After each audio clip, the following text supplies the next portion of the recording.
안녕하세요. 책 읽어주는 여자 홍퀸이에요. 지금 잡지를 보다가 여행지 소개글이 좋아서 읽어드릴게요. 제목은 시실 날실 시간이 교차된 소창 조각의 강화 순무 도장국. 세탁기도 건조기도 없던 시절, 집집마다 마당 한쪽 빨랫줄엔 하얀 무명천이 바람에 펄럭거렸다. 햇볕에 바짝 말라 하얗고 빳빳해진 천은 엄마의 손길에 한결 부드러워진 채로 차곡차곡 접혀 서랍장에 채워졌다. 기저귀로 때론 수건 대용으로도 쓰던 그 천의 이름이 소창이라는 것을 알게 된 것은 불과 몇 년 전. 인천 강화군 원도심에 소창 체험관이 문을 열고 난 후였다. 소창의 내력이 궁금해 강화군 원도심 여행의 핫플레이스로 떠오른 소창 체험관과 동광직물 생활문화센터를 찾았다. 기저귀 천인 줄로만 알았던 강화 소창의 역사는 1912년으로 거슬러 올라간다. 일제강점기 직물사업 발전 계획이 수립된 후 1916년 강화직물조합이 설립됐다. 1930년대 강화도 강화읍 일대엔 최초의 근대식 직물 공장인 조양방직을 시작으로 평화직물, 심도직물, 이화직물 등 60여 곳의 크고 작은 직물 공장이 들어섰다. 이후 1970년대까지 인견, 비단 등을 생산하는 직물 산업으로 번성했지만 1970년대 중후반 값싼 중국 면사 등이 수입되고 합성 섬유 도시인 대구로 직물 산업의 중심지가 이동하면서 강화 직물 산업은 뒤안길을 걷게 됐다. 한때 공장에서 근무하는 직원만 4,000명이 넘었다던 강화읍은 현재 공장 7곳만이 남아 강화 소창의 명맥을 이어오고 있다. 소창이 다시 주목받기 시작한 계기는 2018년 문을 연 소창 체험관 덕분이다. 때마침 친환경 바람을 타고 친환경 섬유에 대한 관심이 늘어나던 시기, 소창 체험관은 인근의 동광직물 생활문화센터, 조양방직 등과 함께 강화도 원도심 유투로 여행 코스로 떠오르고 있다. 소창 체험관은 1956년 문을 열어 강화 직물 산업의 한 축을 담당했던 평화 직물을 리모델링했다. 골목 안 고즈넉한 한옥의 대문 안으로 들어서면 어디선가 철커덕철커덕 소리가 들려온다. 소리를 따라가면 소창 직조 시연관이 기다린다. 소창은 목화솜에서 뽑아낸 실을 이용해 만든 면직물이다. 조숙자 강화군 문화관광해설사는 살아서 한 필, 죽어서 한 필이라는 옛말이 있을 정도로 소창은 어릴 땐 기저귀로 쓰고 죽고 난 후엔 관끈, 즉 관을 묶는 끈으로 쓰였던 유용한 직물이라며 기저귀와 관끈이 아니더라도 베넷저고리, 속옷, 손수건, 행주, 이불보, 혼례식, 함, 끈 등 일상에서 가장 편히 썼던 직물이 소창이라고 설명했다.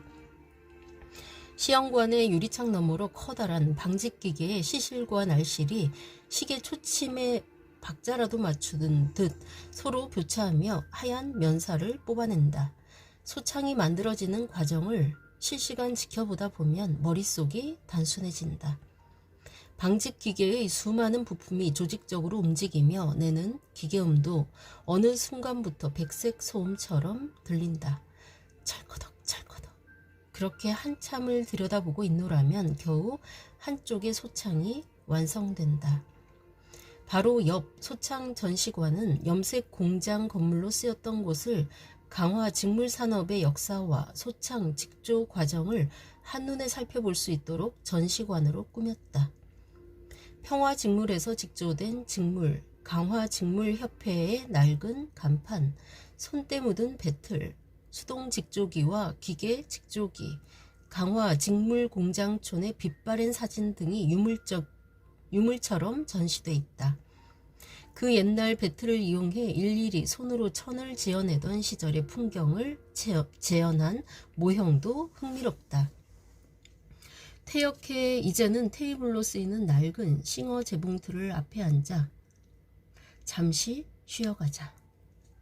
강화도는 1934년 조양방직으로 전기가 처음 들어온 곳, 당시에 세워졌을 것으로 추정되는 근대의 나무 전봇대가 부근에 남아있다. 소담스러운 마당의 중심엔 1938년 한옥이 묵직하게 자리한다. 다도관으로 변신한 이 한옥은 평화직무를 설립한 마진수 대표의 사택이었다. 상량문이 그대로 남아있는 한옥 대청마루에 앉으면 강화 특산 순무차를 무료로 내어준다. 칼슘과 비타민이 풍부해 눈과 귀를 밝게 하고 호흡기, 관절 등의 효능이 있다고 알려져 있다.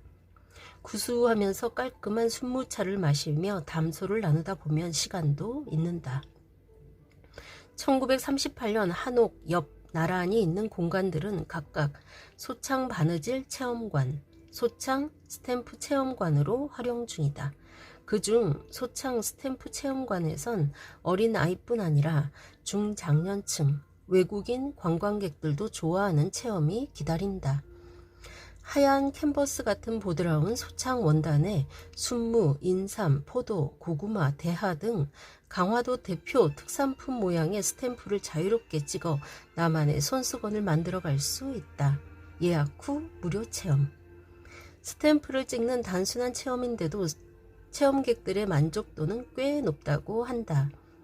이곳에서 체험을 진행하는 직원에 따르면 평일엔 100여 명, 주말엔 200~300명 정도 손수건 만들기 체험을 하고 간다. 철칙이 있다면 체험 시 소창 원단은 딱 한 장 제공한다는 것 때문에 체험객들은 스탬프를 찍을 때면 세상 신중해진다.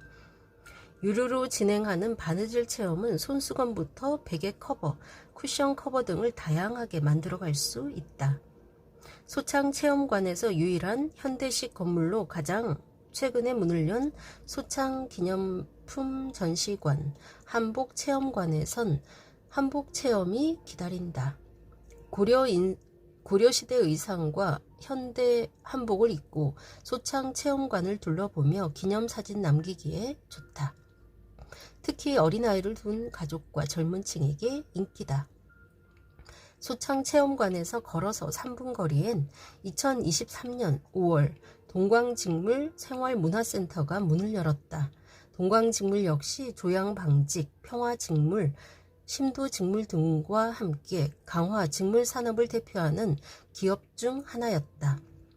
폐업 후 한동안 흉물로 방치되어 오던 건물은 2020년 강화군이 문화공간으로 꾸미면서 강화 원도심 여행의 활력소가 되고 있다. 가장 눈에 띄는 공간은 동광직물 소창 공장이다. 천장 위에 길게 늘어뜨린 천만 보면 언뜻 근사한 연회장을 연상케 한다. 하얀 실타래, 천을 만드는 데 쓰였던 정경기, 검단기, 후다기, 호부기 등의 기계들을 둘러보다 보면 활기에 찼을 전성기 공장의 모습이 그려진다. 소창 공장 반대편 공장 쉼터에 소창과 물레 등으로 꾸민 포토존은 지나칠 수 없다. 한쪽 벽면 스크린엔 강화 소창 공장의 역사를 알리는 영상이 상영된다. 책을 좋아하는 이라면 묵직한 책장으로 둘러싸인 2층 북카페로 가볼 일이다. 책을 읽지 않더라도 쉬어가기 편안한 분위기의 독서 공간이 기다린다. 동광직물 소창 공장 역시 예약 후 바느질 체험과 한복 체험을 해볼 수 있다. 11월까지 매달 첫째, 넷째 주 토요일엔 원데이 클래스도 진행된다. 지금은 카페로 유명해진 조양방직도 걸어서 5분 거리에 있다. 근현대 박물관을 방불케 하는 방대한 골동품들과 추억의 물건들이 중장년층의 향수를 자극한다. 소창 체험관, 동광직물 생활문화센터를 시작으로 강화 원도심, 고려 도성 여행도 해볼만 하다. 용흥궁, 성공회, 강화 성당, 강화 3.1 독립운동 기념비, 고려 궁지를 비롯해 직물산업의 발자취인 노동사목 표지석, 이화견직 담장길, 심도 직물터를 두루 거치는 도보 탐방 코스다. 골목 사이사리를 걸으면서 고려시대부터 1960년에서 70년대 산업화기에 이르는 강화의 이야기에 귀 기울이다 보면 어느새 다시 소창체험관 담장이다. 목화솜이 수놓은 담장을 뒤로하고 골목을 걸어 나오는 길, 시연관 방직기계는 쉴 새 없이 둔탁하면서도 우직한 소리를 내며 돌아가고 있었다. 네, 여기까지입니다. 멋진 강화의 소창 소개글 참 좋았죠? 네, 이 멋진 글과 사진을 보여주신 분은 공감의 박근희 객원 기자였어요. 네, 한번 가보고 싶다는 생각이 드네요. 그렇죠? 그리고 강화군의 또 다른 로컬 100이라고 소개되어 있는 곳은 강화 기독교 역사 기념관이 있습니다. 네, 참 세월이 느껴지면서 추억을 또 돌아볼 수 있는 그런 곳이겠죠. 중장년층에게는 또 신세대들은 또 잘 모르는 역사 공부를 하는 순간이 되기도 하겠고요. 아무튼 여행이 있는 주말이라는 코너에 멋진 강화 소창체험관과 동광직물 생활문화센터 소개였습니다. 지금까지 책 읽어주는 여자 홍퀸이었습니다. 감사합니다.